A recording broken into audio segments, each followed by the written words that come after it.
Hi there, it's Mr. Jonathan, and I'm here with your Storytime friends, Miss Crystal from the St. Cloud Library, Miss Lisa from the West Osceola Library, and Miss Susan from the Buenaventura Lakes Library. And today we're talking about yummy things you can create in the kitchen. So we're going to talk about what our favorite things to cook are. And I think my favorite thing to cook is actually meatloaf because it's easy to make and I never need a recipe. How about you, Miss Crystal? I like that recipe, but my favorite thing is, and it took me a minute to remember, but then it was the aha moment. I love to make pepperoni rolls. My family loves them. It's a northern thing, but definitely a West Virginia thing, and it's so easy to do. Let the bread thaw out because I don't make it from fresh, but rolling the pepperoni in it, smelling it as it bakes. Oh, they're the best snack in the whole world. What about you, Miss Lisa? I think that my favorite thing to make is chicken parmesan. I pound out the chicken, I bread it, then I fry it, then I put the cheese on top. It's my favorite thing to cook. What about you, Miss Susan? I just like to cook and bake. But I think my favorite thing probably to cook would be spaghetti sauce, because it never comes out the same way every time I make it, because I don't measure. I just like, oh, here, parsley. I don't measure stuff. I just put everything in until it smells right or tastes right. So I like to cook, just anything. Well, now I'm hungry. So we're going to get started with some books about cooking and some songs about cooking. And to start, we're going to sing Hello Friends. Are you ready to do the hello song? Good. Hello, friends. Hello, friends. Hello, friends. It's time to say hello. Hello, friends. Hello, friends. Hello, friends. It's time to say hello. And hello to you from Poinciana Library here. It's Michelle. And today our story time is about food. And what yummier food is there than spaghetti and meatballs? Well, today I'm going to teach you a song that has to do with spaghetti and meatballs. So, this is how my song goes. On top of spaghetti, all covered with cheese, I lost my poor meatball when somebody sneezed. It rolled off the table and onto the floor, and then my poor meatball rolled right out the door. It rolled in the garden and under a bush, and then my poor meatball was nothing but mush. The mush was quite tasty, as tasty could be, and then early next summer it grew to a tree. The tree was all covered with beautiful moss. It grew great big meatballs and tomato sauce. So if you eat spaghetti all covered with cheese, hold on to your meatball if someone's to sneeze. Achoo! Enjoy your song, and I'll see you at the end of the program again. All right, it's time for us to sing our glasses song. And first, we need a book. Ready? We're going to open it. Whoa! Ah! It's a kitty cat. That surprised me. Okay, let's give it a little pat. Very nice. Okay, tickle its belly. Ow, ow, it decided to bite me. Oh, these kitties. All right, close the book. Whoop. Okay, one more time. We're going to open our book. Whoop. It's a cake. Ready? Okay, we're going to eat it together. I'll have the first bite and then...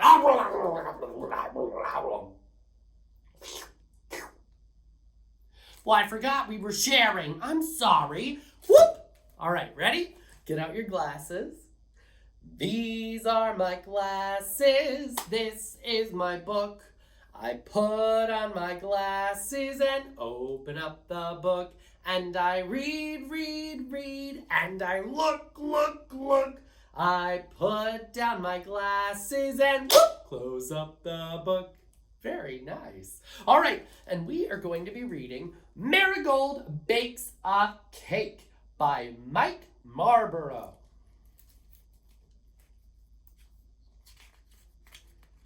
Here we go. Here's his little house. Isn't that cute and fancy? All right. Marigold liked everything just so. His fur was always well groomed, and his calendar was sorted well in advance.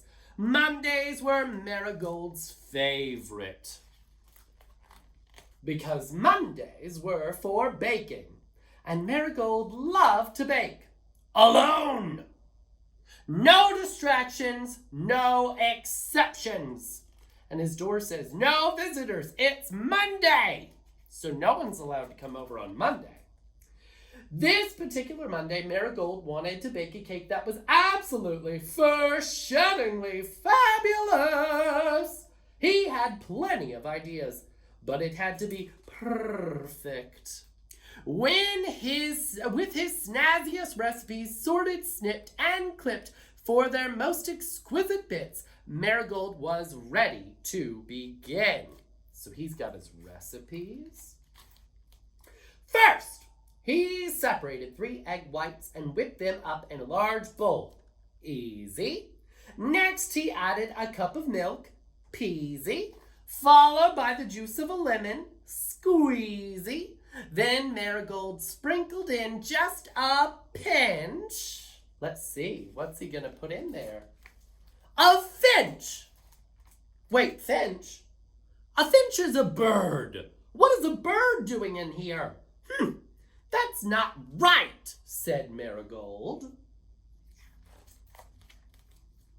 Shoo, Mr. Finch, Marigold said. I've no time to chase you today. It's Monday after all, and Mondays are for baking. Marigold politely showed Mr. Finch to the door. He then returned to his recipe, only slightly flustered. That means annoyed.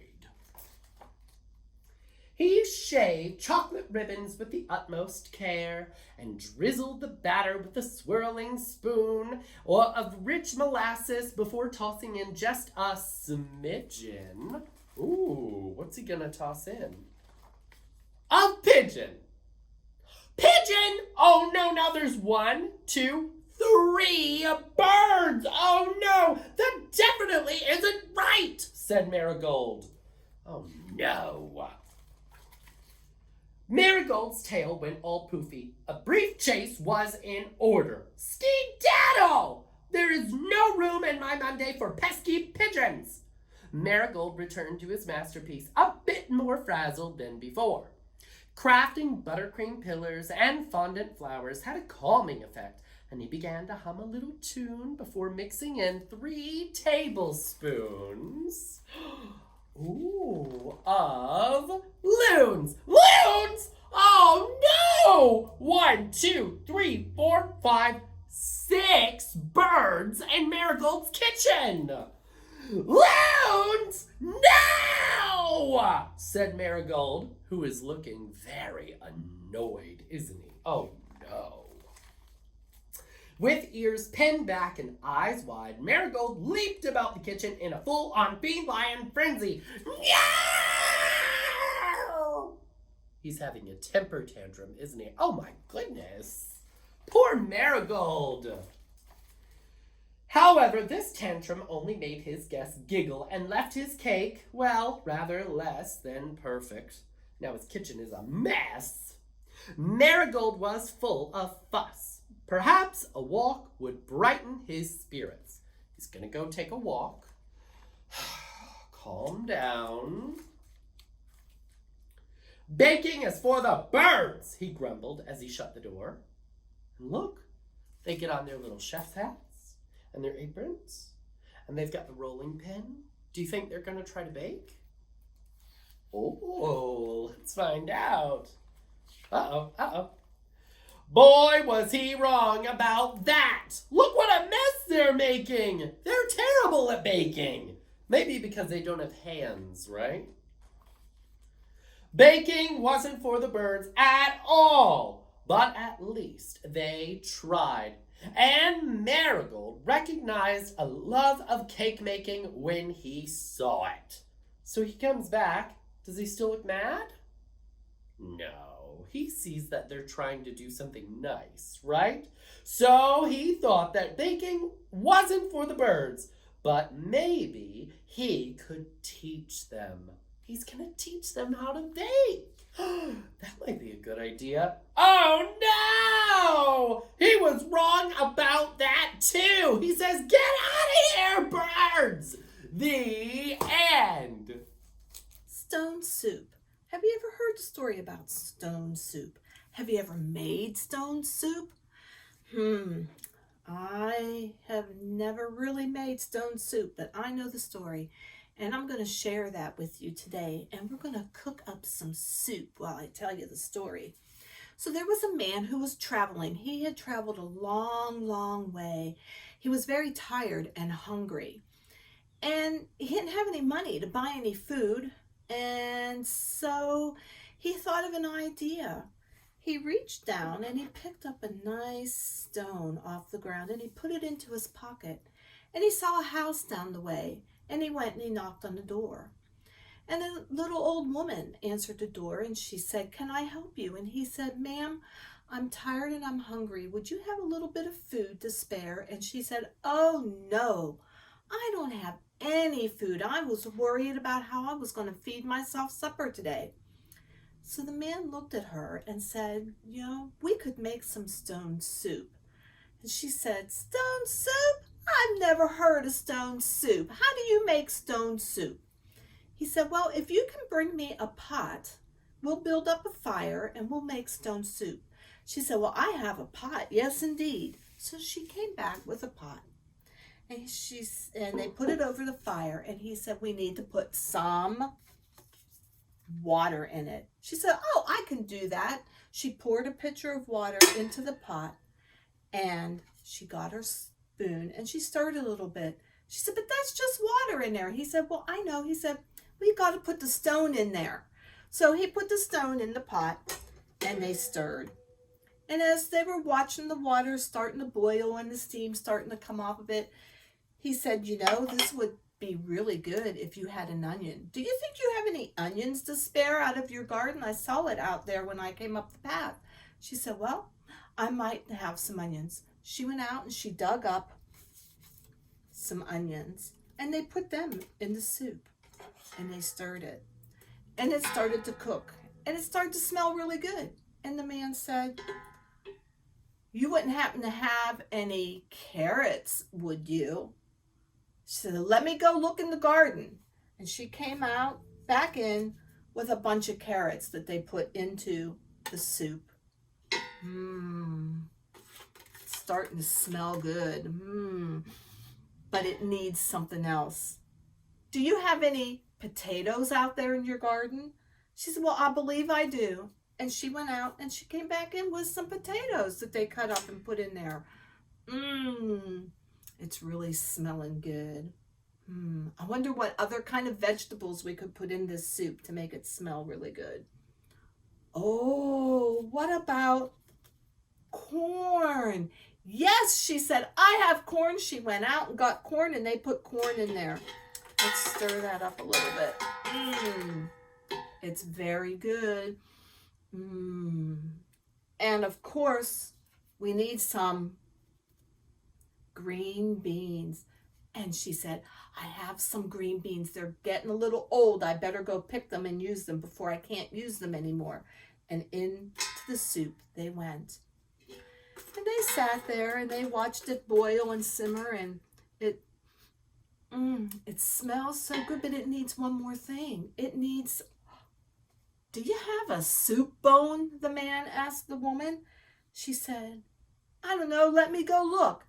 And she said, why, yes, look what I found, a big old soup bone. I don't know where that came from, but are you sure you want to put this in there?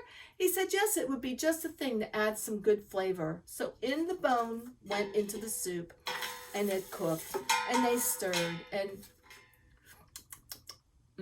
it needs one or two more things. It needs a little bit of salt and some pepper, and stir that all together, and it smells so good, and oh, it tastes so good.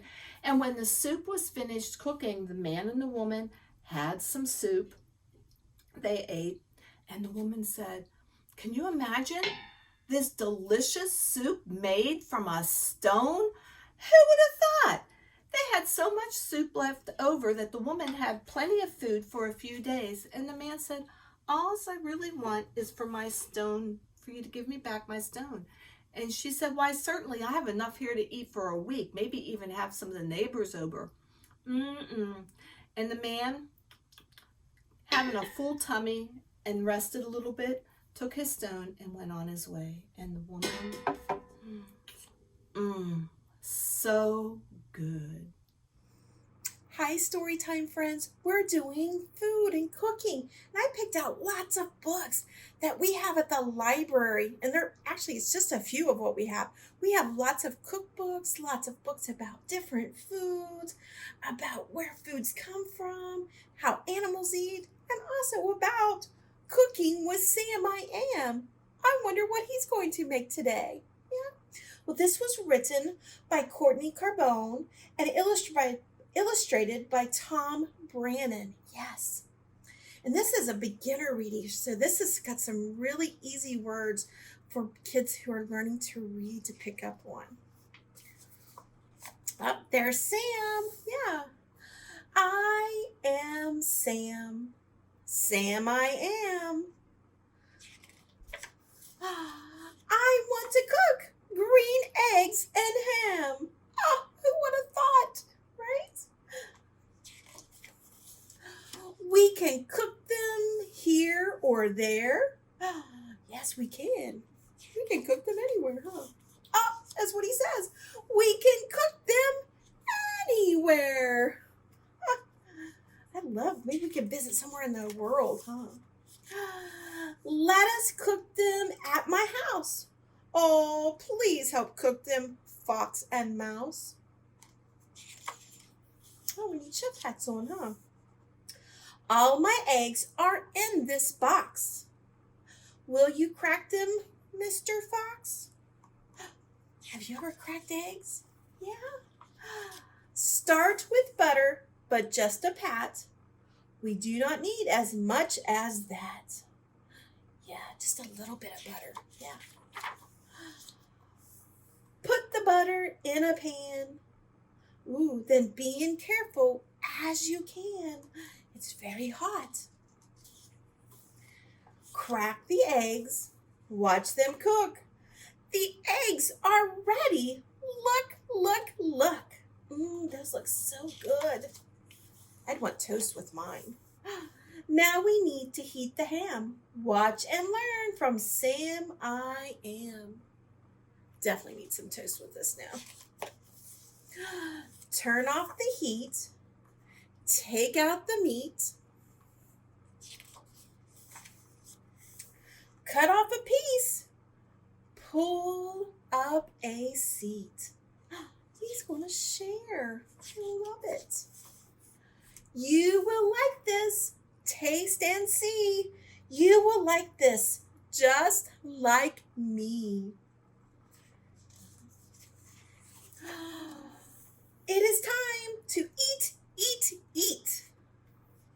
Green eggs and ham cannot be beat. No, they can't. And they ate them all. Wow. That was a fun story. Yes, Cooking with Sam I Am. Again, I have some cool books that I've pulled from the library. There's Pizza Day by Melissa Awai. Ooh, pizza sounds good, huh? And then there's Dozens of Donuts. The Cookie Book of Colors. Ooh, cookies with colors. There's Soup Day. Ooh, Piranhas Don't Eat Bananas. Wow, yeah, that's by Aaron Blaby. And there's a couple different types of those books, so maybe we need to check out piranhas and what do they really eat. Here's a nonfiction book, I Want to Be a Chef. It talks to you about what you could do to learn how to be a cook and be a chef. Talking Hands Food. Now this is a sign language book that'll show you how to make the signs of different foods. And then there's a cookbook, National Geographic Kids Cookbook. And then of course I picked out another nonfiction book and it's called PB&J Hooray. And it tells you where peanut butter and jelly come from. How amazing is that to know where the food comes from that you eat? I hope you visit the library and check it out. And thanks for joining me with my story today. And I'll see you in a bit. Hi everybody! Today I'm going to show you how to make such a great dessert, okay? So what you need to do is you need to get your activity pack and you're going to take the supplies out and we're going to learn how to make dirt. What? Do I hear you saying, Miss Lisa, that's silly. We can't eat dirt. Well, you're right. You can't eat the dirt that's outside, but you can eat the dirt that I'm going to show you how to make. So if you have your activity pack that you can get from the library, any one of our branches the week prior, it has everything that you need. So these are what you're going to need. You're going to need your chocolate sandwich cookies. You are going to need your chocolate pudding. You are going to need your gummy worms. You're also going to need a spoon, and you're going to probably need some scissors to cut these things open. And you might need a Ziploc bag, and you might need something to crush your cookies with, because the first thing we're going to do is we're going to take our cookies and we're going to crush them. Now grown-ups, this is a great thing for the kids. These are their motor skills. You can take it and you can crush the cookies right in here. Or what you can do, which might make it easier, is you can cut open the bag. You can put your cookies in a Ziploc and you can get out most of the air, and they can either go to town crushing it with their hands, or if you have a rolling pin, they could use a rolling pin, or if you don't have a rolling pin, you can take any can that you have, like full of vegetables or whatever, and you can crush up these cookies nice and fine. But like I said, this is great for the kids' motor skills. Once you have the cookies crushed up nice and fine, oh, you're going to take your pudding pack. You're going to take off the top, and you're going to put the top somewhere that it's not going to make a mess. You might want to put something down first, and you always, when you're cooking, have a towel to clean up with. And I'm going to take half of my cookie crumbs, and I'm going to put them into the pudding. I'm going to mix it into the pudding. So you can take a spoon, you can take the baggie and just pour it in there. It is up to you how you want to do it. This is a great activity for the little ones. I'm going to mix it all up. And as you can see, it's going down into that pudding, right? Now, what you're going to do is you're going to take the rest of the crumbs and you're going to put them on top. Oh, that gets a little messy. Look at the mess I'm making. On top of the pudding that you just mixed up. Oh my goodness, this is a mess. You may want to put it in a spot where, you have something on your table, a good table covering. You don't want to get too dirty. So I took my crumbs, I put them on top, makes it look more like dirt. I can go in here, get out the rest of the crumbs, put it on top. And then what I'm going to do is I'm going to open my gummy worms. And I'm going to stick one of those gummy worms. Oh, I didn't cut my package quite enough. I'm going to take my gummy worms and I'm going to stick them into my dirt. Oh, these are kind of tiny little worms. And you can see right there, the worms are popping out of the top. You can put as many worms as you want or as few. you can eat the other ones. So I have about 4 worms in my cup. Oh, they're tipping over. And that is the way you make dirt. Now remember, don't eat the dirt outside. Eat this dirt.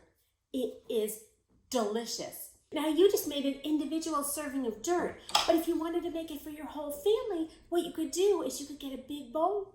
You could get a couple packages of chocolate instant pudding. You could get some more sandwich cookies and some more gummy worms and make a big bowl of it and share it.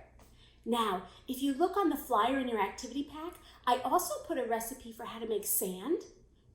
Basically the same way, except you use a little different ingredients, and also how to make the ocean. So I would love to see what you have made when you're all done. So make sure you take pictures of it and post it on our library website.